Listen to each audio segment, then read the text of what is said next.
Escritura Deus se revelou. Só a Escritura mostra quem eu sou. Minha regra para crer, minha norma para viver. Pela Escritura Deus vem me suster.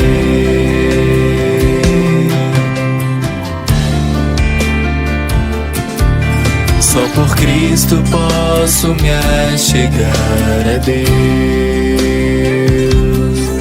Só em Cristo Deus a salvação me deu. Ele me justificou, minha dívida pagou. Só Jesus na cruz da morte me livrou.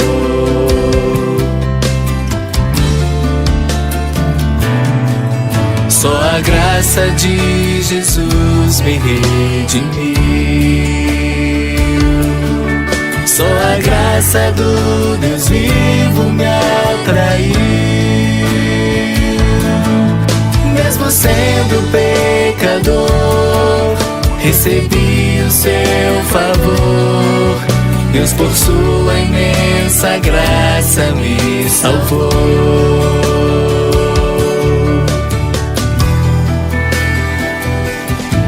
Só a fé que Deus me deu me transformou. Só a fé que vem de Deus me habilitou para crer na salvação, esperar com convicção que as promessas que Ele fez se cumprirão.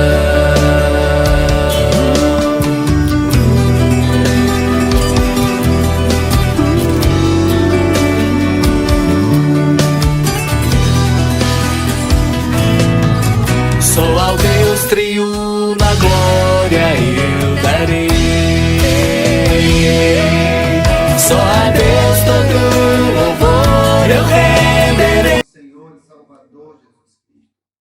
Vamos abrir nossas Bíblias. Peço que você aí no seu lar, na sua casa, abra sua Bíblia em Isaías capítulo 53. Quem creu em nossa pregação? E a quem foi revelado o braço do Senhor, porque foi subindo como renovo perante ele, como raiz de uma terra seca. Não tinha aparência nem formosura. Olhámo-lo, mas nenhuma beleza havia que nos agradasse. Era desprezado e o mais rejeitado entre os homens, homem de dores e que sabe o que é padecer. E como um de quem os homens escondem o rosto, era desprezado, e dele não fizemos caso. Certamente ele tomou sobre si as nossas enfermidades, e as nossas dores levou sobre si. E nós o reputávamos por aflito, ferido de Deus e oprimido. Mas ele foi traspassado pelas nossas transgressões, e moído pelas nossas iniquidades. O castigo que nos traz a paz estava sobre ele, e pelas suas pisaduras fomos sarados. Todos nós andávamos desgarrados como ovelhas, cada um se desviava pelo caminho, mas o Senhor fez cair sobre ele a iniquidade de nós todos.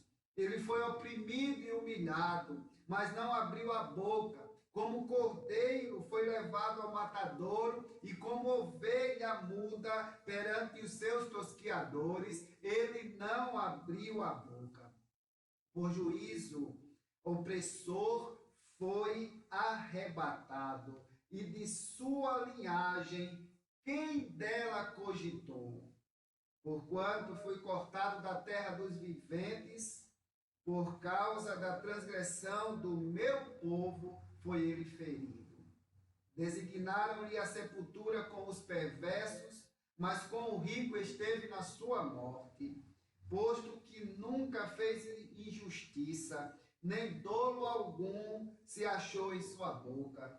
Todavia ao Senhor agradou moê-lo, fazendo-o enfermar. Quando der ele a sua alma como oferta pelo pecado, verá a sua posteridade e prolongará os seus dias, e a vontade do Senhor prosperará nas suas mãos. Ele verá o fruto do penoso trabalho de sua alma e ficará satisfeito. O meu servo, o justo, com o seu conhecimento, justificará a muitos, porque as iniquidades deles levará sobre si. Por isso eu lhe darei muitos como a sua parte, e com os poderosos repartirá ele o despojo. Porquanto derramou a sua alma na morte, foi contado com os transgressores, contudo levou sobre si o pecado de muitos, e pelos transgressores intercedeu.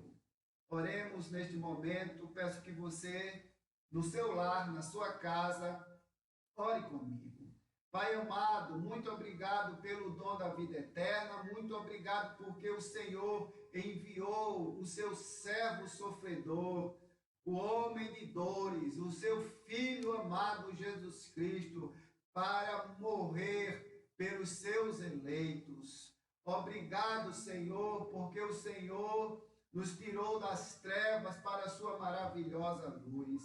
O Senhor é grande, o Senhor é majestoso, o Senhor é poderoso, e nesta hora exaltamos o teu excelso nome. Pedimos perdão pelos nossos pecados, pelas nossas faltas que nós cometemos, pois somos pecadores, porém não devemos viver na prática dos pecados, pois somos pecadores agora regenerados pelo poder do teu Espírito Santo, através do teu Filho Jesus, que morreu naquela cruz, vertendo assim o seu sangue, derramando o seu sangue por os seus eleitos.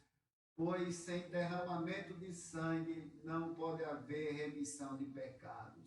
Muito obrigado, Senhor, por esta rica oportunidade que o Senhor nos concede de mais um domingo exaltar o seu santo nome. Receba, Deus, tudo para a honra e glória do teu nome que será feito aqui. É assim que eu te rogo, em nome de Jesus. Amém. Vamos ouvir neste momento, e peço que você cante conosco aí no seu lar, duas canções que irão ser dirigidas pelos nossos irmãos Márcio e Lidiane.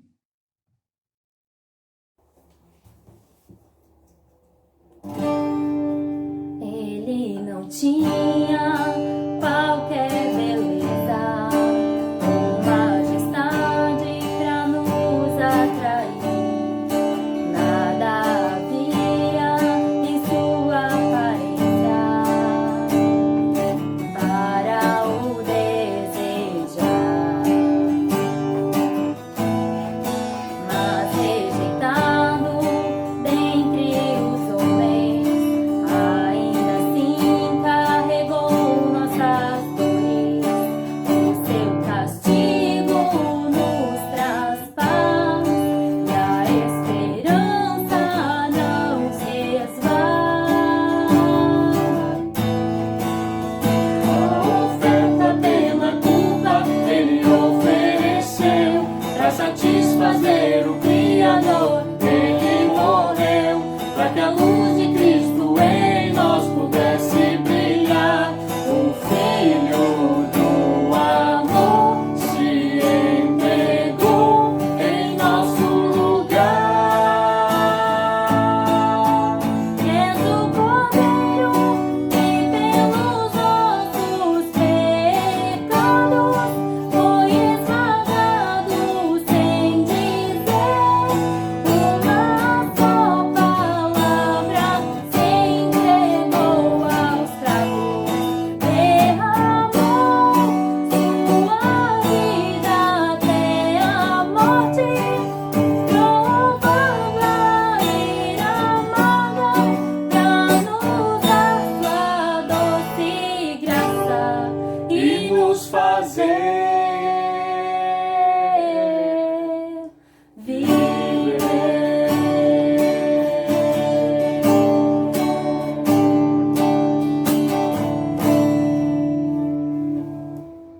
com júbilo ao Senhor, todos os moradores da terra. Servi ao Senhor com alegria, apresentai-vos a Ele com cânticos, porque o Senhor é bom e eterna a sua bondade e a sua fidelidade de geração em geração. Aleluia, glória, aleluia, aleluia, glória, aleluia, aleluia, glória, aleluia, aleluia, glória, aleluia. Celebrai com júbilo ao Senhor, todos os moradores da terra. Servi ao Senhor com alegria, apresentai-vos a Ele com cânticos, porque o Senhor é bom e eterna a sua bondade e a sua fidelidade de geração em geração. Aleluia, glória, aleluia, aleluia, glória, aleluia, aleluia, glória, aleluia, aleluia, glória, aleluia, aleluia, glória, aleluia, aleluia, glória, aleluia, aleluia, glória, aleluia, aleluia, glória, aleluia, amém. Sua Bíblia aberta no decorrer da exposição.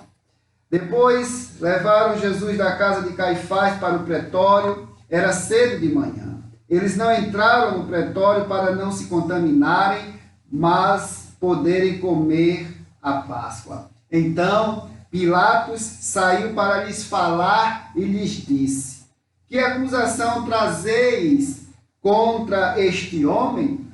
Responderam-lhe: se este não fosse malfeitor, não te enganaríamos. Replicou-lhes, pois, Pilatos: tomai-o vós outros e julgai-o segundo a vossa lei. Responderam-lhe os judeus: a nós não nos é lícito matar ninguém, para que se cumprisse a palavra de Jesus, significando o modo por que havia de morrer. Verso 33. Tornou Pilatos a entrar no pretório, chamou Jesus e perguntou-lhe: és tu o rei dos judeus? Respondeu Jesus: vem de ti mesmo esta pergunta, ou tu disseram outros a meu respeito? Replicou Pilatos: porventura sou judeu? A tua própria gente e os principais sacerdotes é que te entregaram a mim. Que fizeste? Respondeu Jesus: o meu reino não é deste mundo. Se o meu reino fosse deste mundo, os meus ministros se empenhariam por mim, para que não fosse eu entregue aos judeus. Mas agora o meu reino não é daqui. Então lhe disse Pilatos: logo tu és rei? Respondeu Jesus: tu dizes que sou rei. Eu para isso nasci, para isso vim ao mundo, a fim de dar testemunho da verdade. Todo aquele que é da verdade ouve a minha voz. Perguntou-lhe Pilatos: que é a verdade? Tendo dito isto, voltou aos judeus e lhes disse: eu não acho nele crime algum. É costume entre vós que eu vos solte alguém por ocasião da Páscoa. Quereis, pois, que vos solte o rei dos judeus? Então gritaram todos novamente: não este, mas Barrabás. Ora, Barrabás era salteador. Oremos. Pai amado, muito obrigado pela leitura da tua santa palavra. Ilumina as nossas mentes, em nome de Jesus, para que esta palavra haja em nossos corações. É assim que eu te oro, em nome de Jesus Cristo. Amém. Queridos, estes versículos contêm 4 notáveis assuntos que se encontram somente nessa narrativa da paixão de Cristo. Sem dúvida, meus queridos, há aqui bons motivos porque Mateus, Marcos e Lucas não foram inspirados a revelar tais assuntos, mas estes são profundamente interessantes e devemos ser gratos a Deus por terem sido narrados por João. Em primeiro lugar, temos aqui nestes versículos a primeira lição: a falsa consciência dos perversos inimigos de nosso Senhor. Observe isto no verso 28, peço que deixe sua Bíblia aberta. Nós somos informados que os judeus, depois de levarem Jesus a Pilatos, não entraram na sala do julgamento, e diz o verso 2, para não se contaminarem, mas poderem comer a Páscoa. De fato, isto revelava escrupulosidade. Estes homens de corações endurecidos estavam envolvidos na prática da maior impiedade que os homens mortais já cometeram.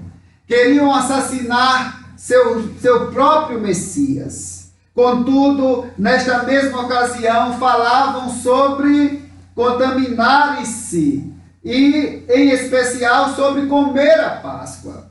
A consciência, meus irmãos, minhas irmãs, de uma pessoa não convertida é um aspecto muito curioso de sua natureza moral.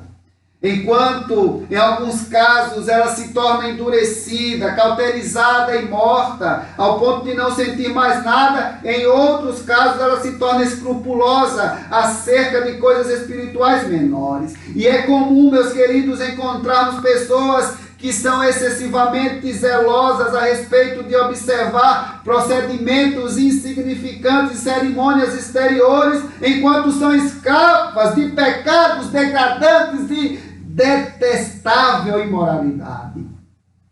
Ladrões e assassinos de alguns países são extremamente zelosos no que se refere à confissão, absolvição e rezas aos santos. Jejum e proibições que as pessoas impõem sobre si mesmas durante a quaresma geralmente seguem-se de excessos de impiedade quando acaba-se a Páscoa. Da quaresma ao carnaval há apenas um passo. Aqueles que assistem às missas pela manhã frequentemente são responsáveis por bailes e festas à noite. Todos estes estão com sintomas de uma enfermidade espiritual e de um coração profundamente insatisfeitos. Os homens que sabem estarem errados em um aspecto de suas vidas esforçam-se para fazer coisas certas, com excesso de zelo em outro aspecto de suas vidas. Queridos, esse tipo de zelo resulta na própria condenação destes homens. Nós devemos orar para que nossas mentes sejam iluminadas pelo Espírito Santo e sejamos guardados de um cristianismo deformado que expressa apenas em um determinado aspecto. É bastante suspeita uma religião que leva o homem a negligenciar assuntos como estes. Assuntos tão importantes como a nossa santidade diária, como a separação das coisas do mundo, do sistema corrupto, e a concentrar nossas atenções em formas, em sacramentos, em cerimônias públicas. Esse tipo de religião pode ser acompanhada de intenso zelo e dedicação, mas não é correta aos olhos de Deus. Os fariseus davam o dízimo da hortelã, do endro e do cominho, mas negligenciavam os preceitos mais importantes da lei: a justiça, a misericórdia e a fé. Mateus capítulo 23, versículo 23. Os mesmos judeus, meus queridos e minhas queridas, que anelavam matar o Senhor Jesus temiam contaminar-se na sala de julgamento de uma autoridade romana e esforçavam-se muito por observar a Páscoa. O que significa Páscoa para você? Enquanto estamos neste mundo, a conduta destes homens deve servir de alerta para os verdadeiros crentes. É indigna a religião que não nos leva a dizer: tenham por em tudo retos os teus preceitos todos e aborreço todo o caminho da falsidade. Salmo 119, versículo 128. É indigno o cristianismo que impulsiona as pessoas a fazerem acordos que desprezam a essência da doutrina cristã e a prática da santidade por causa de extravagantes cerimônias ou ritos exteriores estabelecidos por homens. Essa é a primeira lição que nós temos nestes versículos. A falsa consciência dos perversos inimigos de nosso Senhor. Mas a segunda lição, queridos, é a descrição que nosso Senhor Jesus, ele fez de seu próprio reino. O verso 36 diz ele, o Senhor Jesus: o meu reino não é deste mundo. Estas famosas palavras têm sido pervertidas do seu verdadeiro sentido, e seu significado está quase sepultado sob monte de falsas interpretações. Estejamos certos, queridos, de que sabemos o seu verdadeiro significado. Será que nós entendemos de fato que o reino de Deus não é este mundo? O principal objetivo de nosso Senhor dizer isto, o meu reino não é deste mundo, era informar a Pilatos a verdadeira natureza de seu reino e corrigir qualquer falsa impressão que ele poderia ter recebido dos judeus. Jesus disse a Pilatos que não viera para estabelecer um reino que interferisse no governo romano. Ele não almejava o estabelecimento de um domínio temporal que seria preservado por meio de soldados e mantido por impostos. Seu único domínio seria nos corações dos homens, e as armas de seus súditos seriam espirituais. Um reino que não exigiria dinheiro ou soldados para mantê-lo. Era um reino que as autoridades romanas não precisavam temer. Em sentido mais amplo, não era deste mundo. Entretanto, nosso Senhor não tensionava aqui ensinar que os reis deste mundo devem manter-se afastados de assuntos religiosos, ignorando Deus completamente em suas atividades governamentais. Essa ideia, podemos ter certeza, não estava na mente de Jesus. Ele sabia com exatidão, conforme Provérbios 8,15, por meu intermédio reinam os reis. E que exige, queridos, dos reis, mais do que de seus súditos, que usem sua influência para promover as coisas de Deus. Jesus sabia que a prosperidade de um reino terreno depende completamente da bênção de Deus.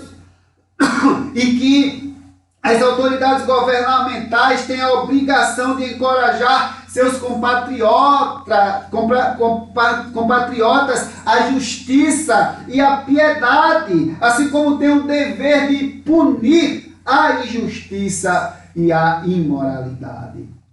É absurdo, meu irmão, minha irmã, supor que Jesus pretendia dizer a Pilatos que a sua avaliação acerca de um incrédulo pode ser ele, esse incrédulo, tão bom governante quanto um cristão, e que em sua avaliação homens como Galio podem ser tão bons administradores quanto Davi e Salomão. Nestes últimos dias nós devemos afirmar com bastante cuidado o verdadeiro significado destas palavras que Jesus proferiu. Estamos passando nestes últimos dias momentos difíceis de pandemia, com este coronavírus, Covid-19, onde muitos estão abalados, estão aflitos. Isto vai desencadear em várias consequências em todas as áreas econômicas, a área da saúde, do desemprego. Claro que vai, como eu falei quinta-feira, sobre a ansiedade. O próprio Jesus falando que não devemos andar ansiosos por coisa alguma neste mundo. Então aqui nós temos Jesus dizendo: o meu reino não é deste mundo. Claro que eu devo viver neste mundo como cidadão terreno, mas lembrando que a minha pátria é no novo céu e na nova terra. Isso faz grande diferença.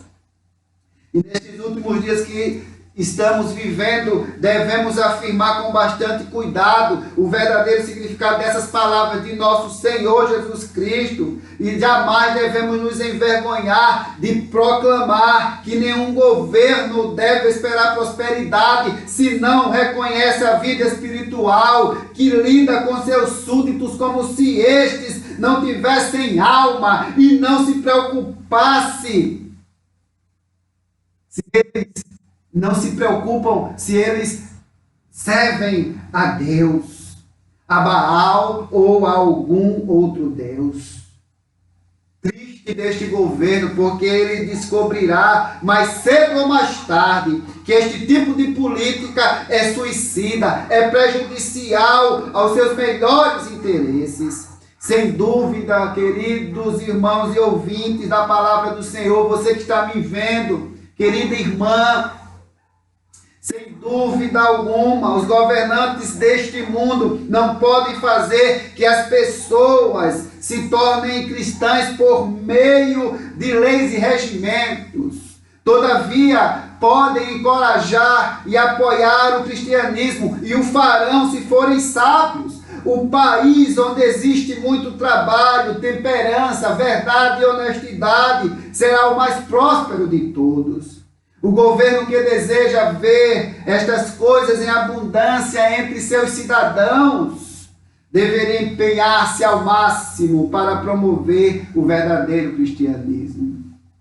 Mas, queridos, a terceira lição que extraímos aqui, além da primeira, a falsa consciência dos perversos inimigos de nosso Senhor, além da segunda lição que falamos sobre a descrição que o Senhor Jesus fez de seu próprio reino, nós temos aqui a terceira lição, que é a maneira como o Senhor Jesus descreveu a sua missão. O verso 37, ele disse: eu para isso nasci e para isso vim ao mundo, a fim de dar testemunho da verdade. Evidentemente, não devemos supor, queridos, que este era o único objetivo da missão de nosso Senhor. Sem dúvida, ele se referia de maneira especial ao que estava se passando na mente de Pilatos. Ele não viera para conquistar um reino por meio de espada e conseguir adeptos e seguidores por meio da força. Nós temos aqui sua única arma. Esta arma era a verdade. O grande propósito do ministério de Jesus era testificar aos pecadores a verdade sobre Deus, o pecado, a necessidade de um redentor e a natureza da santificação. Ele veio para ser uma testemunha de Deus em um mundo corrupto e perdido. Não evitou declarar, queridos, ao orgulhoso governador romano que o mundo necessitava desse testemunho. E Paulo também fez isso. Paulo tinha em mente isto quando escreveu a Timóteo que Cristo Jesus, diante de Pôncio Pilatos, fez a boa confissão. Verso 13 do capítulo 6 de 1 Timóteo.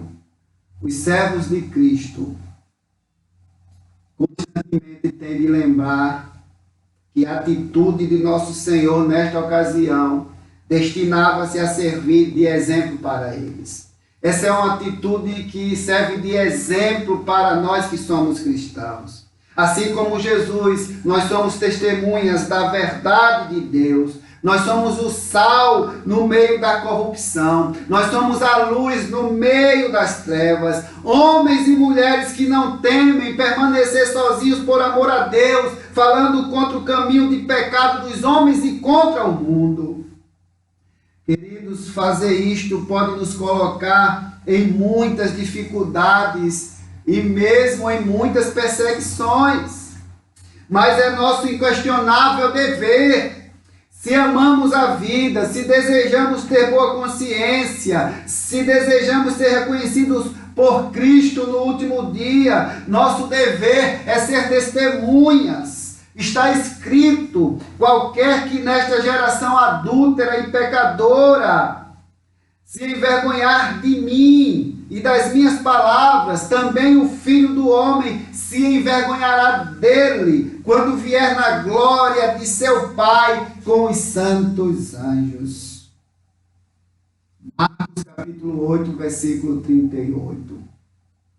Mas também, queridos, em último lugar, temos aqui a indagação de Pôncio Pilatos, dirigida a nosso Senhor. No verso 38, nós somos informados que após nosso Senhor ter falado sobre a verdade, Pilatos, ele questionou, ele indagou, que é a verdade? Não sabemos por que ele fez esta pergunta, e a narrativa não deixa claro se ele esperava uma resposta. É mais provável que estas palavras constituíram aqui uma sarcástica e desdenhosa exclamação de que ele não acreditava existir esta tal verdade. Parecem a linguagem de alguém que desde a sua juventude ouvira tantas especulações vazias de filósofos gregos e romanos sobre a verdade, ao ponto de duvidar que esta verdade realmente existia. Por isso ele fez a pergunta: que é a verdade? Queridos, hoje no mundo em que vivemos, assim como naquela época, hoje a verdade é relativa para muitos, para a grande maioria. Mas nós que somos cristãos, a verdade é absoluta. A verdade é Cristo Jesus. Ele mesmo disse: eu sou o caminho, a verdade e a vida. E ninguém vem ao Pai senão por Ele, por Jesus Cristo. Portanto, ainda que isto pareça melancólico, há muitas pessoas em países chamados cristãos, cuja situação espiritual é semelhante à de Pilatos. Receamos, queridos, que existam milhares de pessoas entre as classes mais esclarecidas que estão constantemente se desculpando de sua irreligiosidade. E estão se perguntando, à semelhança de Pilatos, não serem capazes de descobrir o que é a verdade.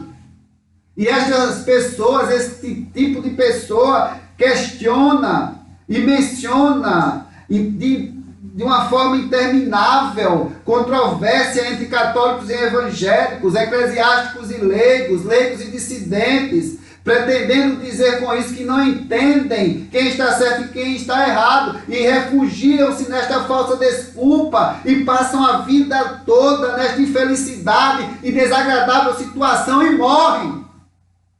É realmente correto que a verdade não pode ser reconhecida?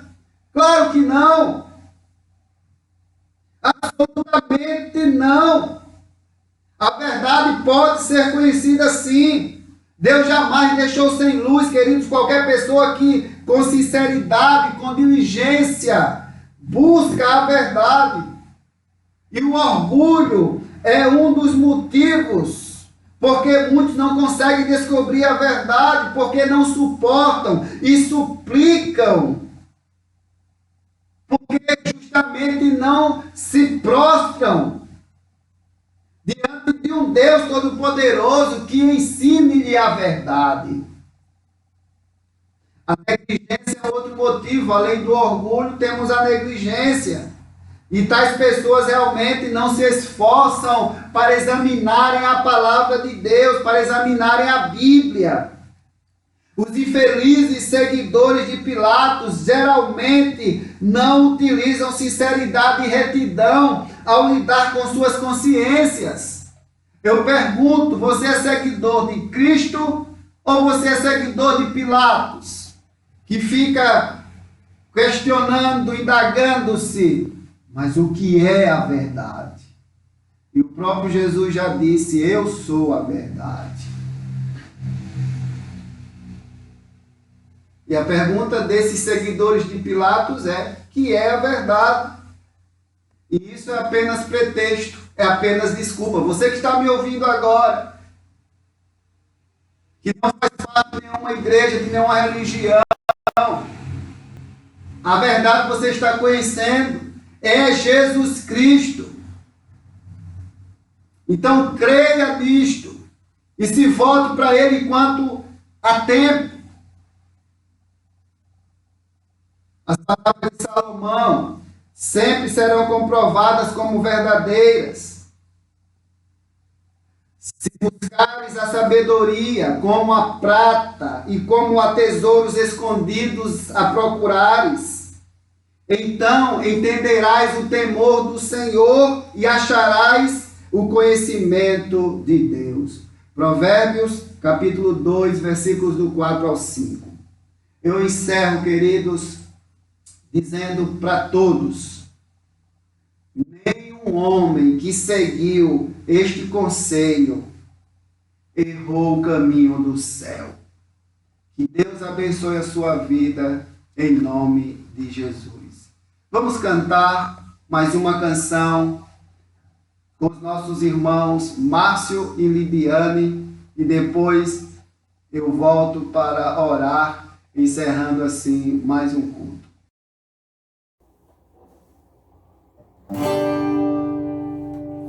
Deus enviou